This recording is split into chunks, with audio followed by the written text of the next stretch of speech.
us. Mike, you are getting ready to be the king. Yes, correct. I, for some odd reason, I didn't have enough to do, so I volunteered. It's funny how those things happen, right? It is. But each year, the local Child Advocacy Center here, and I say local because it's the one based here in Greensburg, although they cover multiple counties from here, has a fundraising event. It is the major source of funding for their organization for the year.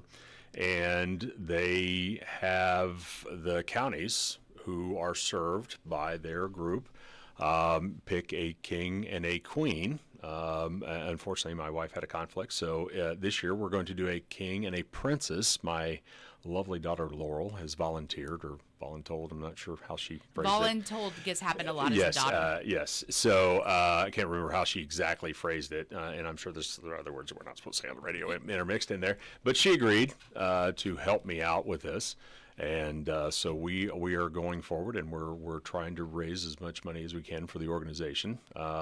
If you're not familiar with the Child Advocacy Center, they are a group who are the voice for children who have been involved in, a circumstance, whether it is neglect or abuse or something along those lines, and they are specially trained individuals who can sit down with those folks and talk to them, and they have the ability to make them feel exceptionally comfortable and create a situation where the child can tell its story, and oftentimes they are the voice for that child in court.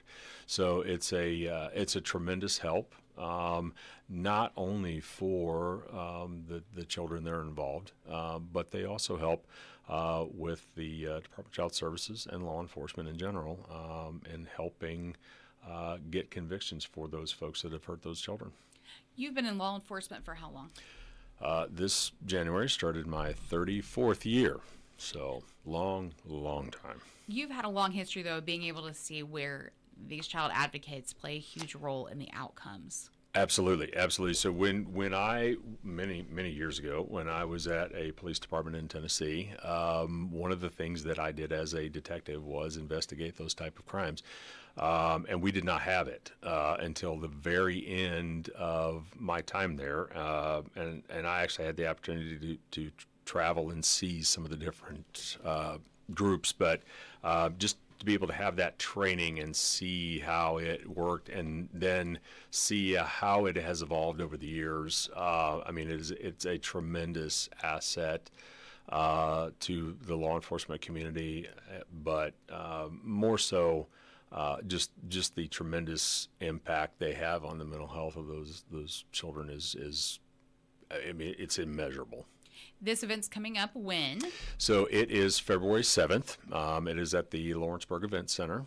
And like I said, it's the annual fundraising event. So and it's integral to have this event and to raise these funds, or this will not be a program that can be sustained. Absolutely. Like I said, this is a main source of funding for the organization, and it just helps provide for all the things that they do throughout the year, and we're talking hundreds and hundreds and hundreds of interviews.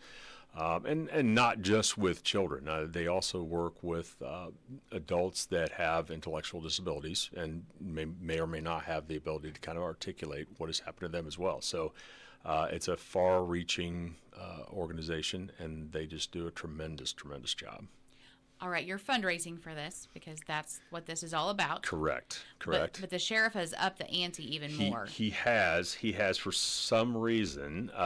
He likes to dabble a little bit, and has increased the stakes. He has agreed that if I am able to raise $5,000 or more, that he will purchase a beautiful tiara for me to wear. So I'm apprehensive and yet a little excited. So I'm not sure what that says about my mental health, but here we are. We're so, after it. I mean, who wouldn't want to feel special and pretty in a tiara? So that's right, and all for a good cause. Absolutely.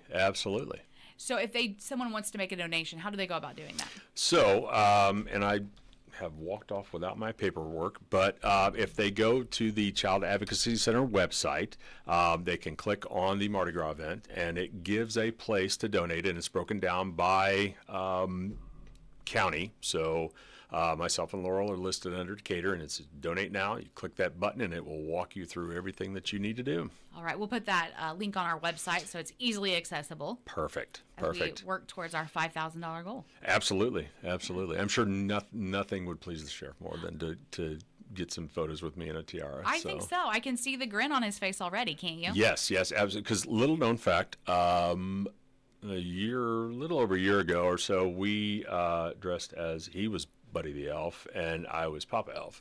Okay. So this would not be the first time that we had some, photos taken. Yeah. So I think this is a great idea. This is a great idea. Absolutely. And can those donations be made up until the event? Yes. In fact, they continue to take them up and into the event. There's actually locations at the event where they can donate. So, but again, any amount is greatly appreciated. So. Very good. You lead the CIT team here in Decatur County. We talked about it last week. We've talked about it now for a year, which is a great thing.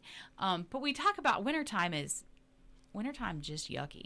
Yes, it is. And, I heard the temperature of 12 there. So, yeah, and I coming think, later this week. Coming later this week. So, winter's one of those weird times, because as we get through the time changes, light changes, and so it affects us both physically. Obviously, it's cold, but also affects us mentally because it's just dreary outside, and it's hard to kind of get up and get focused and get moving when that happens. But there's a lot of things we can do to kind of combat that. First and foremost is sleep. And we always joke, and I am one of the worst offenders of that because I know that I don't get usually the proper amount of sleep.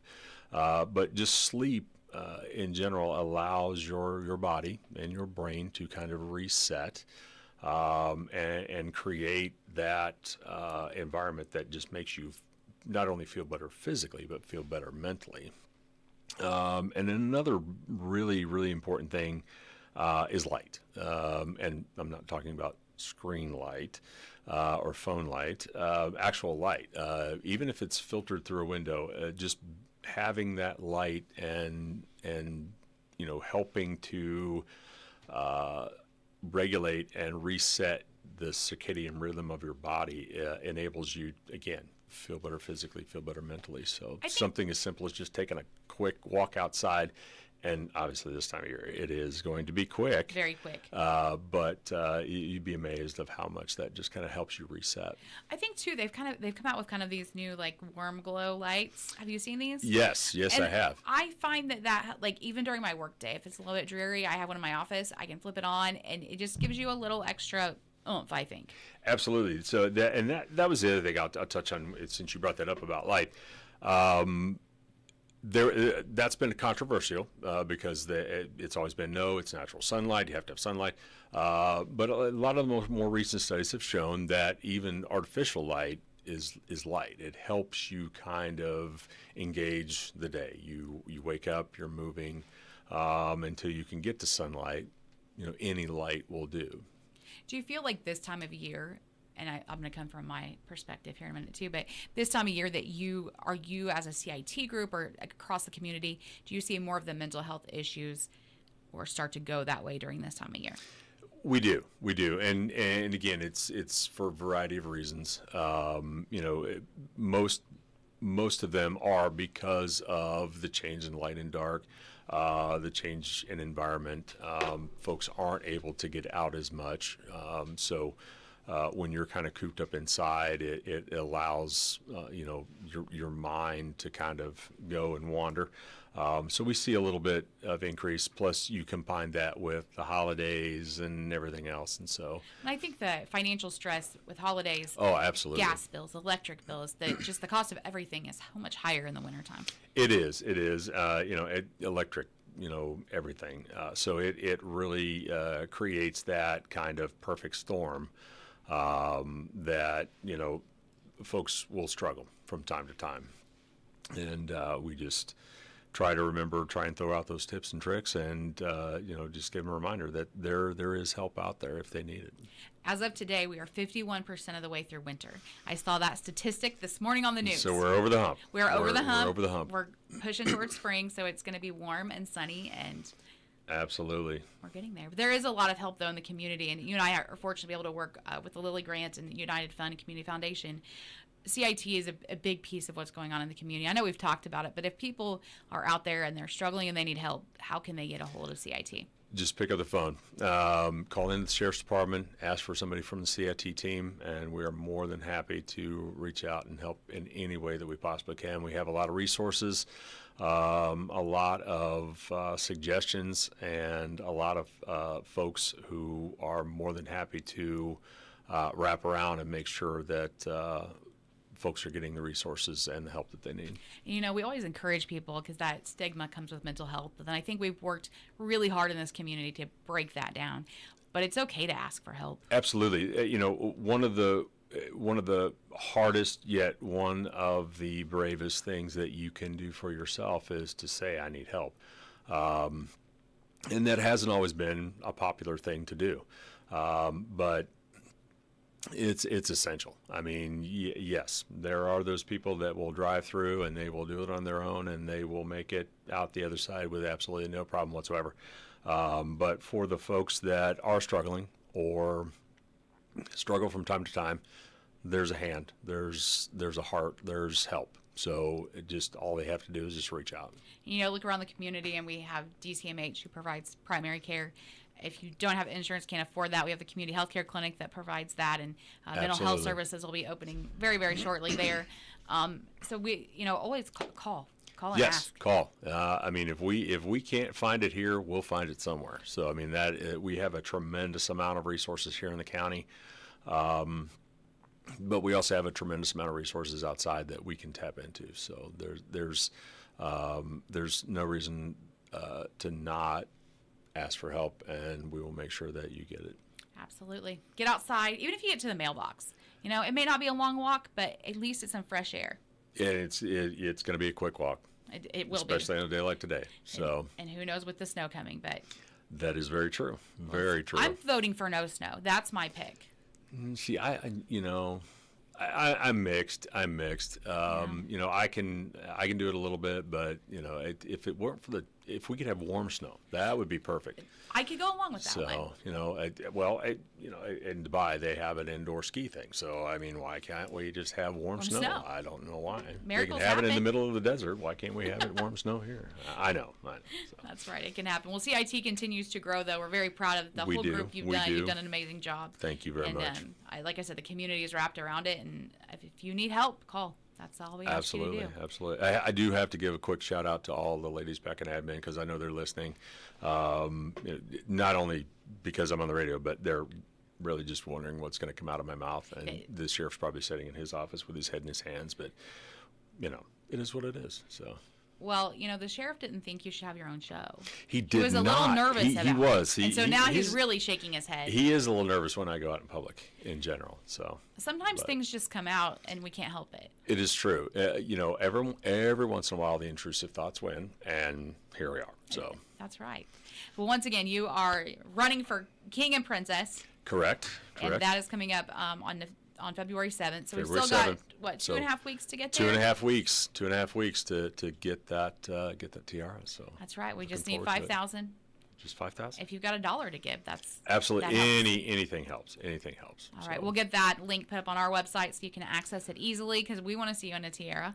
We'll have to have it live on YouTube. Let's face it, who wouldn't? That's right. There are many out there just thinking. I am sure. This is the moment. This is it. This is it. Here we go. That's right. So. Well, we appreciate everything you do for the community and the Child's Advocacy Center, and excited to see you in your tiara. Fantastic. All right. What's that number if they want to call CIT?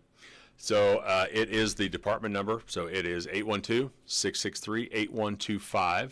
And they will be happy to connect you to someone in my department. So. All right. I'll get you taken care of.